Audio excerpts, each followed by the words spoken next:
The provincial government has announced what it calls a blueprint for comprehensive accessibility legislation.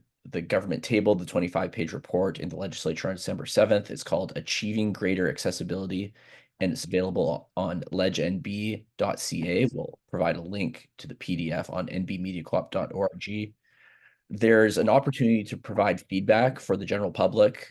People can provide comments to the government on this plan until January 31st, which will be followed by 2 days of committee meetings for invited witnesses, according to the province. Then after that, the government says it will introduce the legislation in the spring. The Department of Post-Secondary Education, Training and Labor, currently under Minister Arlene Dunn, will be responsible for the implementation of this accessibility legislation and its government structure. Well, to get more info on the report and what it means for people with disabilities in New Brunswick, I'm speaking with Shelley Petit, chair of the NB Coalition of Persons with Disabilities. Thank you for joining the NB Media Co-op today. Well, thank you so much for having me. Shelley, what's your take on this report? What's in it that you like, that you don't like? What's missing? My first ultimate take is about 2 weeks before it came out, the Liberal leader, Susan Holt, was questioning the government on it. And there were a couple very glaring things that day. One, because it was critically late already. New Brunswick is one of the last provinces in Canada to develop accessibility legislation. The Premier's Council on Disabilities recommended that an act be put in place by the end of 2021. Last December, the Select Committee promised draft legislation within a year. So here we are. Could the Premier confirm whether this House can expect an Accessibility Act within this deadline?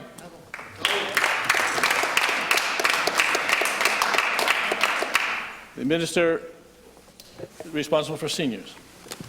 Thank you, Mr. Speaker. I was also chair of the Select Committee on Accessibility, and I'm very pleased to report that I have a meeting planned with the Accessibility Committee. We do have a draft framework for the legislation, and I'm very pleased to announce that, and I'm very pleased to continue to work on that. It sounds like you're saying we won't get that legislation tabled this sitting, so it's disappointing that the 2021 objective has been missed, and now the year date set by the committee has been missed.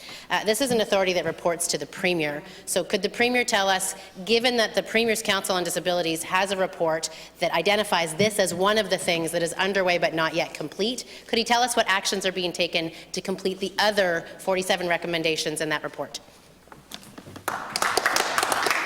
Yeah. The Minister responsible for seniors. Thank you, Mr. Speaker. I am not familiar, I'll be quite honest, with all the items in the Premier's Council on Disabilities report. However, we are not working within their timeline. We as a committee from all parties are working in our timeline and within the timeline of the people that need the help.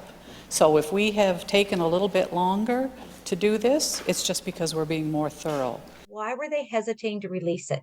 Do they not believe in accessibility? That's what I think. Are they worried that some of their followers might think that this is costly, so they don't want to bring it forward? Or were they going to hang on to it as long as they could and try to use it as an election promise? We are not a ploy or a toy to be played with for votes. The Higgs government has to realize that we are the only province that saw increases, significant increases in the last 5 years with the new census report out, and our numbers went up by 8.6% in New Brunswick. Persons with disabilities were now 35.3% of the population in New Brunswick has one or more disabilities. They need to be concerned and they need to do more. And unfortunately, this report, although there's some good stuff in it, doesn't go far enough. It doesn't go far enough. They've walked back on some words that they were talking about in the interim report, and that does have me concerned a little bit. Can you give me an example? What are some of the ways this report doesn't go far enough? Well, in the interim report, they talked about, they use the word definitely, like they wanted to use a social model of disability. I'm seeing more things about doctors and notes and stuff like that. So I'm scared they're going to try and go back to a medical model of disability. A medical model doesn't work, especially not in a province where you can't get a doctor. If you can't get a doctor to diagnose you, to treat you, to do your paperwork, the paperwork you have to do to get onto the provincial disability plan is significant. It's actually harder to get onto the New Brunswick provincial disability plan than to get CPPD or your disability tax credit. That should be eye glaring for the province. Why is that? There's something wrong there. And you know, a lot of people are not getting the help they need today, which means that they're going to get it, but we're going to get it in the hospital in a year or 2 years or 3 years at a much more significant cost. So that was my first thing that I saw. The other thing that I saw is there's just not enough mention about how people with disabilities are going to be involved with enacting this. They're still talking about going out to these service providers. Most of the service providers in New Brunswick are run by able-bodied people.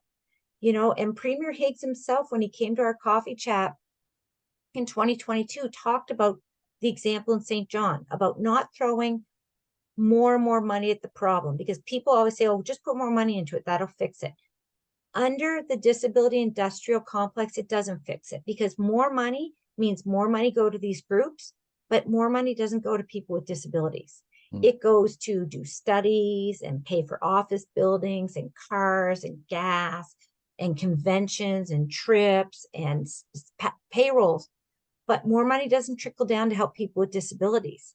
And that's what is missing in this. Like, they need to talk about more direct pay or more government-based services, not outsourcing of services, if we want to make a real significant difference, because we know what we need. We need to stop being told by others what is there. So building awareness. Well, awareness should already be there in the government. For example, that's one of the things they talk about, building awareness. How are they going to build awareness, right? Like, they don't have a problem trying to build awareness about why they broke the strike, the strike agreement, right? The agreements of CUPE. But when it comes to us, they do one commercial once a year, and it was made about 12 years ago for Disability Awareness Week. And it just highlights wheelchairs. They were already supposed to, we had pushed really hard, and it was actually Arlene Dunn was tourism at the time. We wanted to see more vision of persons with disabilities in tourism, right? We're a third of the New Brunswick population. We're 28% of the Canadian population, 22% of the world population. They should be advertising accessibility in New Brunswick to bring tourists here.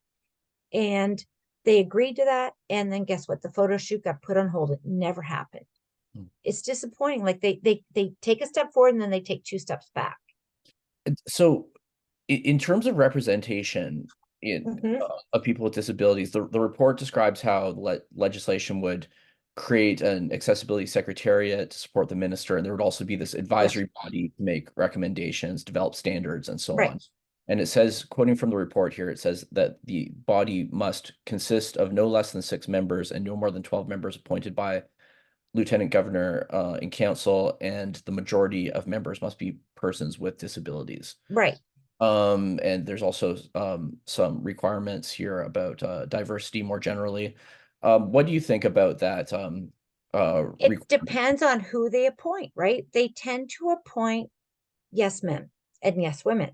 So it is very easy. They can look out and say, okay, well, this person will agree, right? So if you're a person with a disability who grew up in a more economically privileged family, and you always got the equipment you needed, and you always had an accessible place to live, and you were able to work and go to school and all that, your life is much different than the bulk of people in New Brunswick with a disability who are forced to live at 2 times below the deep poverty rate, that do not have accessible units, who, when they try to go to public school, are pushed in the corner and their parents do not know how to advocate for them, who they go to university and they're told, well, too bad.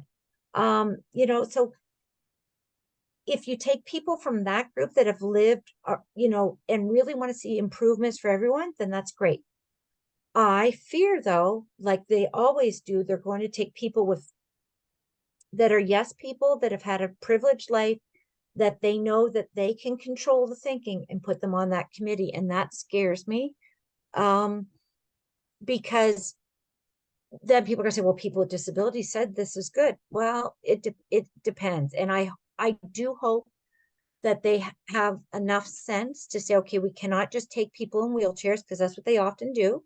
That is a disability, but it's 10% of the population. And that they average out and say, okay, well, If 10 to 15% are paying that, we have to have that. 70% are invisible. So we have to make sure we have people with invisible disabilities who have faced barriers. If you are able to work full-time with your disability, the barriers have not been as significant. And I know how they think, and I'm worried. I am concerned about that. I have to be honest. I hope they prove me wrong. Please prove me wrong. Please. So it sounds like your assessment overall is that this is too little, too late. Would you agree with that assessment? Well, it is. This should have happened long before it did. And they did start the plan a few years back, and then they just sat there. I know we should be hopeful, and I know we should be saying, oh, well, this is a good thing. And I really hope they prove me wrong. Like, I will be the first one to eat crow and say, yep, you guys, you did it right. And I'm excellent. And I'm happy to say I was wrong. I hope we have to have that conversation. But based off previous things we've seen, I fear we won't. I fear that we could actually be making things worse. So it says the purpose of the legislation is to benefit all persons, especially persons with disabilities, towards achieving greater accessibility by 2040, particularly by the identification, removal, and prevention of barriers with emphasis on universal design. So talk about what this is and what do you think about the timeline? Actually, this will probably surprise 2040. I'm happy with that, because really, that I know it sounds like a long way off, and it is. It is. Don't get me wrong, especially when you're facing those barriers. But 16 years realistically is not that long. Ontario's been working out for 25 years. They're not going to meet their deadlines. So it takes time to change this stuff, especially in New Brunswick. We have a lot of old buildings. It's going to take time. I'm okay with that, because I think they're going to fall short. I think that they're going to be extending it, get to the end, but it's aggressive. And if they continue to be aggressive to meet those deadlines, then great. That's a good thing. The sooner we become more accessible, the better for everyone. Universal design. I mean, I want to see it. So they have been building things in New Brunswick recently. They're still not even hitting the 5% accessibility. So when they talk about universal design, the government needs to change its attitude and its regulations first. So they need to turn around and say they can change the provincial building code like that. They need to go and say all apartments need to be universal design. One, is cheaper for developers to build. We know that. The CMHC has proven that. Two, universal design means everyone can live there. Whether you're a person with a disability, able-bodied person, you're a vet, you're someone who's growing old, and starting to get some aches in their knees and their hips. Because if you're forced to stay in your previous home because you can't find a good place and you're doing stairs all the time, guess what? In a few years' time, you're going to be on the 2-year wait list to get your knees done. You know, if we had more universal design, would fewer people need to have their knees and hips done? Probably, which helps our medical system. What are some of the considerations that have to be taken into account for universal design? I mean, I guess wheelchair accessibility comes to mind. Yeah. What are wheelchair accessibility, but not just wheelchair, because one of the things that they miss the point on a lot is they do for regular size wheelchairs and not bariatric wheelchairs for larger people. And we know that 1/3 of the population in Canada is obese and morbidly obese. So let's build to the bariatric chair designs, because there have been a few people that have moved into new accessible universal design apartments, and they are in bariatric chairs and they have a hard time moving. So we need to have the wheelchair accessible with the wider doorways, hallways. You need to have, we should have the built-in so they can automatically transfer to, if you're hearing impaired, so that you have the visual fire alarms. Even where you put your light switches and that, lower them down so that whether you're in a chair or you're a little person, they're at your height. But for regular bodies, able-bodied standing people, we just reach our arm down a little bit. It's a little bit of a change. Lift up your plates for electrical. We need to put in more electrical junctions, because a lot of times with disabilities, if you've got to charge your wheelchair, that needs a circuit on its own. If you use a lot of different equipment, respiratory equipment in the house, you need to have more power. So they have to look at that. They have to make sure that it is conducive for hearing loss, it's conducive for vision loss, so no sharp corners. And, I would love to see them to go and follow what Accessibility Canada is doing, and doing new builds with much lower to zero VOCs, so no carpets, things like specialized flooring that's low VOC or no VOC, no Could you VOC. explain what Oh, VOC? VOC, sorry, volatile organic compounds. So nobody should be exposed to those. They are what cause cancer. But someone that has my condition with multiple chemical sensitivity, they're one of our, they're our kryptonite. So when we can eliminate those, you can buy paint that is 0 VOC now or low VOC. Everybody should be using that. It's just better for your health. Anybody that's, you smell fresh paint, you go, oh, it gives me a bit of a headache. That's because the VOCs are bothering you. So we know they're bad. Let's just eliminate them. Accessibility Canada is putting that in their new version of the building codes. And it's just going to be better for overall health. We're just going to stop exposing people to bad things because most VOCs are also carcinogenic, or they have PFAS and PFOS. I'm not even getting into what those are, like they're polyfluoro, blah, blah, blah, blah, blah. They're like 85 letter words. But they're chemicals in the air that, and when they combine, they become carcinogenic. So in makeup, we know that most women wear 500 carcinogens on their face per day when they wear makeup, which is why I don't wear it anymore, right? Because it's so bad for you. So if we can start to eliminate those, not only are we making things better for people with disabilities, we're making sure that our kids and our grandkids aren't being exposed to these crappy chemicals that we're finding out about all the time, that we all grabbed onto for ease of life, that we're now realizing are so bad for us. And they've been banned in the EU for a very long time. We need to start banning them here too and getting them out of these buildings.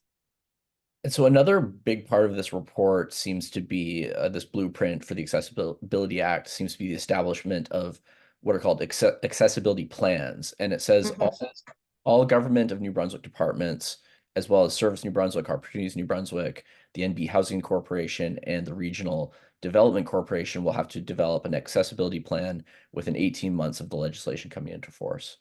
Right. Comment on this this aspect of the blueprint. If they don't know anything, if they know very little about it, how are they going to create these plans? Or are they going to create plans that they can't follow? I would like to see first that they follow Ontario's model in Ontario, there's training out that you don't pay for, like you have to in New Brunswick, that everyone gets free access to. And if you work for the government, every year you have to retake this online training and pass the online test. And if you don't pass the test, you don't get a paycheck. Start there. Make sure they're all properly trained first before you have them create a plan. That's going to be essential, or they're going to be putting things into a plan that don't work. Then, the plan's essential. Then they need to have people from all various forms of disabilities come and check the plan out and not be afraid to take the criticism. Oh, that won't work. This will work. Oh, that's a great idea. Oh, tweak this just like this and it'll work perfect. Because we're the ones that live it. We can help them out. Take advantage of these opportunities, but don't ask for it for free. You want to use our lived experience. You've got to respect it, help people get there, help cover the cost of it, help pay them a little bit for some dignity. But don't have able-bodied people make these decisions, because if you're not living in a wheelchair, you don't know what it's like to always have to try and reach down and grab at that lower plug or the higher light. Like you don't understand. So don't have people that live it every day help with these plans. Help you do your first draft. We'll come verify it, let you know, then you can do it. We've been told too many times, oh, that's accessible, passes it accessible. It's not accessible. And as mentioned, the government now says that this legislation will be introduced in the spring. You've said it's a long time coming. How long has this been in the works? How long has the NB Coalition of Persons with Disabilities been pushing for this legislation? It's we've only been around going on 4 years, so we've been pushing for it for 4 years. But we know that Ontario's had it. They're going into the 25th year. The Americans have had it since Vietnam, right? That's why it started. The ADA started because of all these vets returning from Vietnam. Although I'm glad we did not fight in Vietnam officially as a country, I think if we had gone, we would be way ahead in our accessibility legislation in Canada. But that's why it was created, the ADA. They have these regulations everywhere. All it's going to do is they're talking about there's going to be a crisis for employees going forward, right? Even worse than it is now. As everything becomes more and more accessible, more of us are going to be able to work. Not all of us are going to be able to work. My body just won't allow it. But some people are going to be able to do that even part-time. Open these jobs up, open these opportunities up. Let us get to work, let us work, let us be a part of society. Let us go to activities. You know, we are seeing some real big positives in New Brunswick. Fredericton with the changes that they're making to paratransit. That's huge. We're gonna have the same hours as everyone else. That's the first in this province. That's exciting. And the same cost. Because often what happens is there's an additional cost for people with disabilities when we make so much less and our cost of living is already so much more. So, you know, to have that parity in fares, that's huge for us. Like, that's respect. And respect goes a long way and it makes people want to do more. So, like I said, I hope that, you know, come spring, you and I are talking and I'm going eating crow, going here, it's yummy. Wow, this plan is excellent. I hope so. It's just, they haven't shown that to date. So I want them to prove me wrong. This is a challenge. Like Premier Higgs, Minister Dunn, prove me wrong, please. Make this the best accessibility plan in Canada, because all it's going to do is benefit people with disabilities, which is a third of the population, benefit people that will soon have a disability, because you're either a person with a disability or a person with a disability in waiting. We all develop them. It's going to allow our parents to age at home with dignity. It's going to allow our veterans to live at home with dignity. And it's going to bring tourism. The single largest tourism industry in the world right now is accessible tourism. There are only 3 countries that are doing it right: Australia, Ireland, the UK. They have an accessibility tourism department as well, and they're getting 35% return on investment yearly. That's huge money. So if restaurants start becoming accessible and people can go in there, they're going to be busy all summer and winter long. Hotels that are truly accessible, they're going to be busy. They're going to be full. Take advantage of us, especially with the coming Canadian disability benefit. People are going to have a little more money in their pockets. They're going to want to do at least trips within New Brunswick, but we can't do that if it's not accessible. Well, definitely a lot to think about there. We've been talking Yeah. about achieving greater accessibility. It's the report recently tabled by the provincial government towards the creation of an Accessibility Act, which the government says will be introduced in the spring. The report is available on legnb, legnb.ca. We'll also provide a link to the PDF on nbmediacoop.org. And the government says that they are open for comments until the end of January. So check it out and let the government know what you think about it. Let us know what you think about it. We've been talking to Shelley Petit, chair of the NB Coalition of Persons with Disabilities. Thank you for joining the NB Media Co-op today, Shelley. Anytime. And I'll just throw it out. If people have questions about what's in there, like they're not sure how it applies to accessibility, shoot us a note. We'll explain it. Not a problem. Information is power. So thank you so much. And thank you for covering this. This is how things get better. It's a good note to end on. Thanks again, Shelley. Thank you. Have a great day.